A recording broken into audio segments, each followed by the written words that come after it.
1 वाटी दूध आणि 1 वाटी बेसनपासून सुबक असे मोदक तयार करणार आहे. गणपतीचे लवकरच आपल्याकडे आगमन होणार आहे, त्यासाठी आपण इथे मोदकाची रेसिपी घेऊन आलेलो आहे. ही रेसिपी करायला खूप सोपी आहे आणि ते सुद्धा कमी साहित्यामध्ये बनते. जे आपल्याकडे घरामध्ये साहित्य आहे त्या साहित्यापासूनही मी तयार केलेली आहे. बनवायला तर सोपी आहेच, तशीच चविष्टसुद्धा आहे. माव्यासारखे आणि खूप मऊ लुसलुशीत हे मोदक तयार होतात. बनवायला खूप पटपट आपण साच्यामध्ये हे तयार करू शकतो. तसेच आपल्या 10 दिवस प्रसादासाठी काहीतरी लागत असतं तेव्हा तुम्ही हे मोदक बनवू शकतात, कारण की बनवायला खूप अवघड नाही आहे आणि तसेच खूप कमी साहित्यामध्ये हे बनले जातात. अवघ्या 10 मिनिटात मी मोदक तयार केलेले. ते कसे बनवले ते तुम्हाला मी आता इथे दाखवणार आहे. त्यासाठी आपल्याला पहिल्यांदा काय साहित्य घ्यायचे ते मी तुम्हाला दाखवते.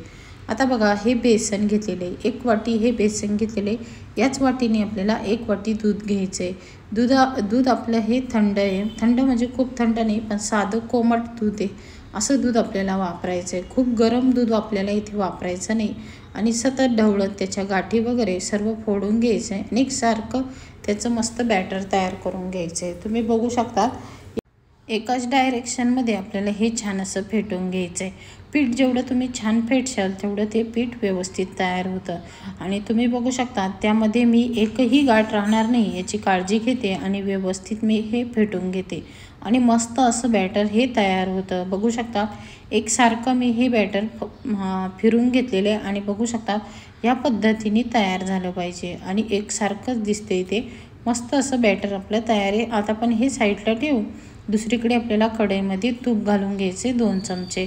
आता इथे मी बघा पोहे खायचा चमचा आहे, हे 2 चमचे आपण इथे साजूक तूप घालून घेतले आणि थोडंसं असं वितळून घ्या किंवा गरम करून घ्या. गॅस चालू केलेला आहे आणि तूप छान वितळलेलं आहे. आता आपल्याला हे बॅटर आपण तयार करून घेतले ते यामध्ये ओतून घ्यायचे. बघू शकता सर्व मी चमच्याने काढून घेते. या पद्धतीने तयार झालं पाहिजे आणि हे बॅटर मस्त तुपामध्ये छान असं भिजतं आहे. ह्या पद्धतीनेच तूप घालायचं आहे. तूप थोडं जास्त घातलं तर तुमचे मोदक खायलासुद्धा छान लागतात आणि ते मिश्रण आहे ते सुद्धा मोदकाचं मस्त तयार होतं. आता आपल्याला हे ढवळत छान असं परतून घ्यायचं आहे. बॅटर गरम करताना मीडियम गॅस ठेवायचा आहे. फास्ट गॅस ठेवू नका, नाही तर खाली लागेल आणि खूप कमी ठेवला तर मग खूप वेळ जाईल. म्हणून मीडियम गॅस आपल्याला हे तयार करून घ्यायचं आहे. आता लाकडी चमच्याने मस्त मी आता हे परतत जाते. जसं आपण परतत जाऊ तसं ते घट्ट होण्यास सुरुवात होईल आणि तुपामध्ये जे छान असं परतून निघेल आणि छान भाजलं पण जाईल. आता हे बघा जसं मी करते तसं तो घट्ट गोळा असा तयार होतोय. जितकं तुम्ही बॅटर व्यवस्थित परतलं जाईल तितके मोदक तुमचे छान होणारे आणि जास्त दिवस टिकणारे. म्हणून आपल्याला इथे कुठली काटकसर न करता मस्त 10 मिनटं आपण हे गॅसवर परतून घेणारे, जेणेकरून ते बॅटर एकदम परफेक्ट तयार होणार आहे. आता मी तुम्हाला दाखवते जसं आपण परतत चाललो आहे तसं ते कसं घट्ट होत जाणार आहे आणि त्याचा कलरसुद्धा मस्त येणार आहे त्याला. आता बघा असं ह्या पद्धतीने घट्ट झालेले. अजून याला तूप सुटेपर्यंत आपण हे छान असं परतून घेणार आहे. अजूनसुद्धा हे चिकट आहे, तर मी जसं परतत चालले तसं ते मस्त घट्ट होत चालले. त्यानंतर थोडंसं घट्ट झालं की आपल्याला यामध्ये मिल्क पावडर घालायची अर्धा कप. त्यामुळे काय होईल, आपल्या मोदकाला छान अशी मस्त माव्यासारखी चव येणार आहे. म्हणून मी यामध्ये मिल्क पावडर वापरलेली. तीसुद्धा मस्त एकजीव करून घ्यायची पिठामध्ये आणि व्यवस्थित परतून घ्यायचं हे बॅटर, जेणेकरून त्याचे मोदक अजूनच छान येईल.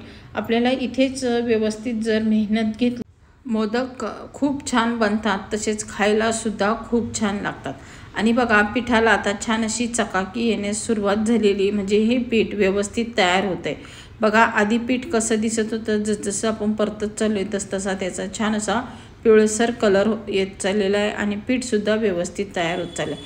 पिठालासुद्धा तूप सुटत चाललं आहे. तसं पिठाची चकाकी पण वाढते आणि पीठ पण मस्त तयार होतं आहे. हे व्यवस्थित असं भाजून घेतलेलं आपण हे पीठ आणि पीठ ह्याच पद्धतीने तयार झालं पाहिजे.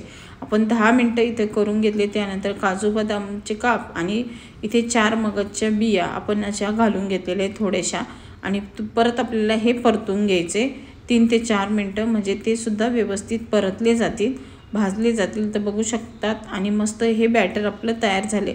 याच पद्धतीने तयार झालं पाहिजे म्हणजे आपले मोदक खायला सुद्धा छान लागतात। आता बघा इथे मस्त हे बॅटर तयार झाल्यानंतर आपल्याला हे खाली उतरून घ्यायचे। आता मात्र गॅस बंद करायचा आहे कारण की हे बॅटर जसं पाहिजे तसं आपलं तयार झालेलं आहे। आता इथे एका ताटामध्ये हे आपण सर्व काढून घेऊ। आता हे खूप गरम आहे, आपल्याला थोडंसं असं मोकळं करून हे छान असं थंड होण्यासाठी थोडंसं ठेवून देऊ आपण। आता हे 5 मिनटं मी थंड करायला ठेवते। तोपर्यंत मी इथे साखर मिक्सरला फिरून घेतली आणि त्यामध्ये 2 विलायचीसुद्धा मिक्सरला फिरून घेतलेली। तर ही आता आपल्याला 1 वाटी बेसन आणि 1 वाटी दुधाला आपल्याला इथे अर्धी वाटी साखर घालायची। आता ही मी घरीच मिक्सरला फिरून घेतलेली ही पिठी साखर यामध्ये घालून घ्यायची। आता बॅटर हे छान असं मस्त थंड झालेले, त्यानंतर ही पिठी साखर यामध्ये छान असं मिक्स करून घ्यायचं, एकसारखी व्यवस्थित तयार होईल म्हणजे ते। आता हे छान असं मिश्रण तयार झालेलं आहे आणि व्यवस्थित झालेले, ज्या पद्धतीने आपल्याला पाहिजे होतं ना सेम त्याच पद्धतीने हे झालेले। छान असं गोळा तयार करून घ्यायचा आहे आणि एका साईडला आपण ठेवून देऊ।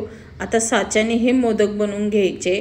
आता मी इथे तुम्हाला दाखवते। एक साईडला पण हा गोळा ठेवून घेऊ, त्यानंतर एका वाटीत मी थोडंसं तूप आणि 4 मगज आणि साच्याला आपल्याला थोडंसं तूप लावून घ्यायचं आहे, तुपाचं बोट लावून घेते बघा ह्या पद्धतीने। तुमच्याकडे साचा जर नसेल तर तुम्ही हे हाताने बनवून आणि काडीने सुद्धा त्याला कळ्या पाडू शकतात। आणि हे मोदक हे बघा आता मी काय करते त्यामध्ये एक याच्यामध्ये ना आपण इथे 4 मगजची बी ठेवून घेतोय। नंतर आपल्याला इथे छोटासा पिठाचा गोळा घ्यायचा आहे, छान असा गोल आकार देऊन घ्यायचा आहे, नंतर यामध्ये घालून घ्यायचा आहे या पद्धतीने। आणि नंतर साचा छान असा सेट करायचा आहे। राहिलेलं वरचं पीठ आहे ते काढून घ्यायचं आहे, एकसारखं व्यवस्थित दाबून घ्यायचं म्हणजे साच्याचा जसा आकार आहे ना सेम त्याच पद्धतीने आपला हा मोदक बनला जातो। खूप पटपट बनले जातात। 5 मिनिटात आपण इथे 17 ते 18 मोदक आपले तयार होतात। तर बघू शकतात मोदक एकदम मस्त सुरेख दिसतोय, तसाच खायला सुद्धा खूप छान लागतो। हा मऊ लुसलुशीत सुबक असे मोदक आपले हे तयार आहे। इथे तुम्ही हे मोदक एकदा बनवून ठेवा, 2 दिवस तुम्ही हे खाऊ शकतात, लवकर खराब होत नाही हे, तर 2 दिवस हमखास टिकतात हे। तर हे मोदक नक्की ट्राय करून बघा। आणि जर तुम्हाला माझी रेसिपी आवडली असेल तर प्लीज लाईक, शेअर आणि कमेंट करा। आणि अजूनपर्यंत सविता फूड अँड आर्ट ह्या चॅनलला सबस्क्राईब केले नसेल तर सबस्क्राईब करा। आता बघा इथे राहिलेला एक शेवटचा मी तुम्हाला तो पण दाखवते। बाकीचे आपले सर्व मोदक बघू शकतात बनून तयार झालेले। ह्या पद्धतीने सर्व मोदक करून घेतलेले बघा, एकसारखे असे मोदक आलेले। त्यानंतर मी एका ट्रेमध्ये आपल्याला हे सर्व करून घ्यायचे, बघू शकतात खूप सुंदर दिसतं आहे, एकही चिरलेला नाही किंवा तुटलेला नाही आहे, एकसारखा मोदक आलेला आहे। ही रेसिपी कशी वाटली हे कमेंटमध्ये नक्की सांगा। आणि लाईक केल्यानंतर हाईपचं बटन येतं तर हाईप करायला मात्र विसरू नका।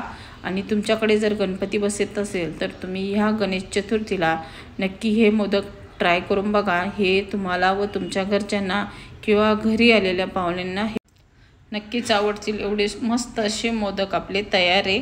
आणि जाता जाता लाईक करा आणि हाईप करायला मात्र विसरू नका। आणि पूर्ण रेसिपी बघितल्याबद्दल धन्यवाद। आणि तुमच्या घरी ही रेसिपी गणपतीला नक्की ट्राय करून बघा। एक मोदक तुम्हाला मी तोडून सुद्धा दाखवते, किती मऊ आणि लुसलुशीत छान असा माव्यासारखा तयार झालेला आहे बघा। आतून सुद्धा मस्त अशा पेड्यासारखा दिसतोय, तसाच खायला सुद्धा खूप छान लागतो।